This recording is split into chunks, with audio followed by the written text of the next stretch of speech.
দর্শক আপনাদেরকে আমি যে Taltala green bird multipurpose complex একটি সোসাইটি নামে একটি সমিতি ছিল, সেই সমিতি দীর্ঘদিন যাবৎ গরিব মানুষ যারা দিনমজুরি বাসায় কাজ করে বিভিন্ন গার্মেন্টসে কাজ করে তারা কিন্তু একটি অর্থ জোগাড় করেছিল। সেই অর্থ জোগাড় দিয়ে কিন্তু তারা পরবর্তীতে আপনার একটি সমিতিতে জমাইছিল যে আস্তে আস্তে সমিতিটা তারা এককালীন বড় একটা টাকা পাবে, সেই আশায় কিন্তু তারা এই সমিতিটা করেছিল। কিন্তু আমরা দেখতে পেরেছি এখন আজ তারা সেই পাওনার টাকার দাবিতে কিন্তু এই যে পাওনার টাকার দাবিতে কিন্তু জাতীয় প্রেস ক্লাবের সামনে অবস্থান নিয়েছেন এবং এখান থেকে তারা তাদের দাবি জানাচ্ছে। তাদের টাকা প্রায় 60 কোটি টাকা নিয়ে পালিয়ে গেছে এই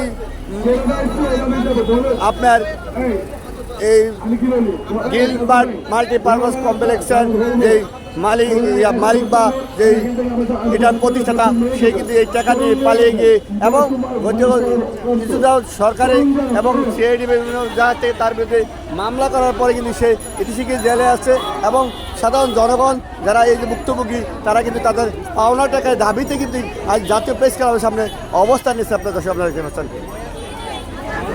আপনি জাতীয় প্রেস ক্লাবের সামনে কেন আসছেন? আপনার কত টাকা? আমার 5 লাখ। 5 লাখ।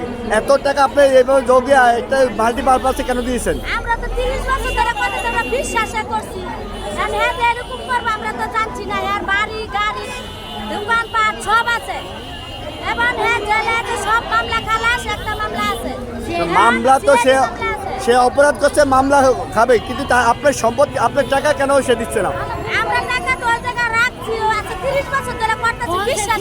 একটা মামলা আছে, মামলার জন্য বাড়িতে এখন সেই অপরাধ করছে, জেলে আছে। আপনার টাকা দিলে তো আপনার টাকা তো সে যদি মাইরা রাখা আপনার টাকা ফেরত দিচ্ছে না কেন? ফেরত দিচ্ছে না, অনেক বউ আন্দোলনে দেখাই করতেছে না, আইতে যাচ্ছে না, সমাধান দিতেছে না। ভাড়া নিয়ে নিয়ে খাইতে আছে, দোকান পাট যত আছে বাড়ি গাড়ি সব, কিন্তু আমরা তো জনজনের টাকা দিতেছে না। আমরা 5,000 গ্রাহক, আমরা সব কষ্টের টাকা মাসে।